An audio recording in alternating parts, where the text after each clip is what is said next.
મારું નામ ગીતાબેન। ગીતાબેન, આ કયો વિસ્તાર આવેલો છે? આ ભાણુભટ્ટ વિસ્તાર આવે, ભાણુભટ્ટ સુખપર રેલવે ફાટકના બાજુમાં। કેટલી વસ્તી અહીંયા રહે છે? અહીંયા 80 ઘરની વસ્તી છે। નાના મોટા ખાલી આ મોટા મોટા ઘર ગણીએ તો 80 છે। હા, અને શું સમસ્યા છે અત્યારે સાહેબ? અમારે તો કાંઈ સગવડ નથી। જેમ વરસાદ થાય તેમ તેમ એમને ઘરે ઘરે પાણી ભરાય એમને। આજથી અમે રહીએ છીએ ને ત્યાં 40 વર્ષ થઈ ગયા અહીંયા આવ્યા ને અમને ઝૂંપડા વાળીને રહેતા હતા ત્યાંથી 40 વર્ષ થઈ ગયા।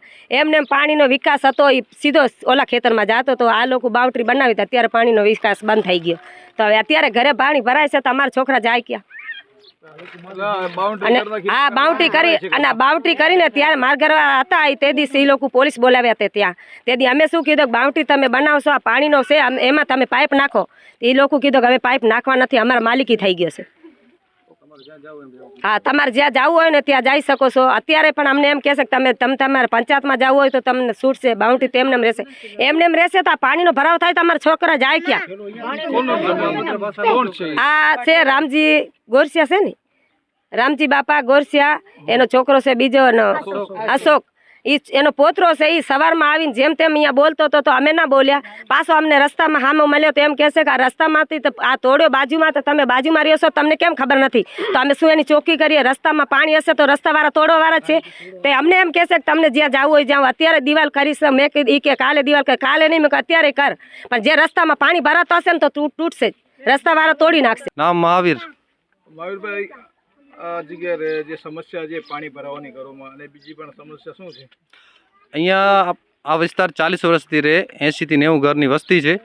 અહીંયા પાણીનો આ છેલ્લો હતો, રીતસર છેલ્લો હોય।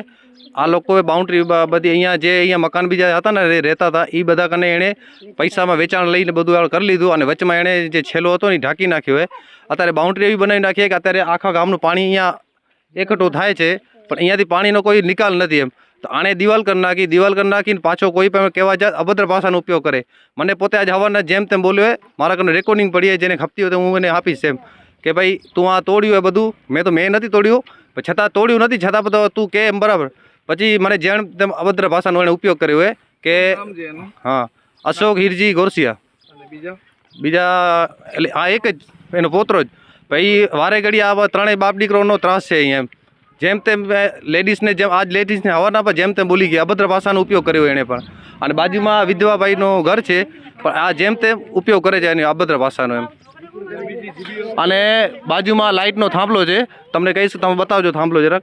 એ થાંભલામાં વારે ઘડી કરંટનો રહે, કારણ કે ડીપી પહેલાં જે ખોડી હતી અંદરનું એનું કીધું હતું, પણ છતાં એણે દિવાલ જોઈ લો બહાર લઈ લીધી અને આખો એણે એરિયો બંધ કર્યો। ભલે એનો એરિયો વાપરે, પણ અહીંયાથી પાણીનો નિકાલ તો કરવો જોઈએ ને। અને ડીપી તો ડીપીમાં એને સેફટી રાખવી પડે। છોકરા અહીં રમતા હોય એને કરંટનો કાંઈ પણ નુકસાન થઈ શકે છે ને, તો એને થોડું ધ્યાન રાખો। સ્કૂલમાં છોકરા જાય, આના માટે આ અમે રસ્તો બનાવ્યો। આ રસ્તો અત્યારે જે તમે ઊભા હોય એ રસ્તો અમે બનાવ્યો હોય, એ એણે રસ્તો બનાવ્યો, પણ છતાં પણ પાણી એના ઘરમાં ભરાયેલો। હવે એના માટે અમને નિકાલ ખપે, કોઈ પણ રીતે ગમે એમ થાય। અમારી માંગ એ અહીંયાથી પાણીનો નિકાલ ખપે। એ છેલ્લો એનો ચાલુ, અમારે છેલ્લો ચાલુ કરવો જોઈએ પાણી। એ પછી ગમે એમ એના પાઇપ નાખે, એના અંદરથી પાઇપ નાખે, ગમે એમ કરે, અમારે કાંઈ મતલબ નથી। અહીંયાથી છેલ્લામાંથી પાણી નીકળવું જોઈએ બસ। અમારે અહીંયા ઘરોમાં પાણી, અહીંયા ગંદકી થાય, મચ્છરવાળો થાય, બીમાર થાય માણસો। પંચાયતમાં રજૂઆત કરેલી છે, બધા પંચાયતને સરપંચને કીધેલું છે, સરપંચ પર સાથ સહકાર આપ્યો છે। એવું નથી કે સરપંચે પણ સાથ સહકાર આપ્યો છે કે ભાઈ તમે અમે કોશિશ કરશું એમ, પણ આ એ થોડો માથાભારે એને પૈસાનું ઘમંડ છે। અને પૈસા એના કરીને શું, એ થોડો પૈસાના પાવરથી ઘણો જીવે। એ કે તમે તમારે થાય કરી લો, અમારાથી હું મારા રીતે બધે નવડા મલાવી લઈશ એમ।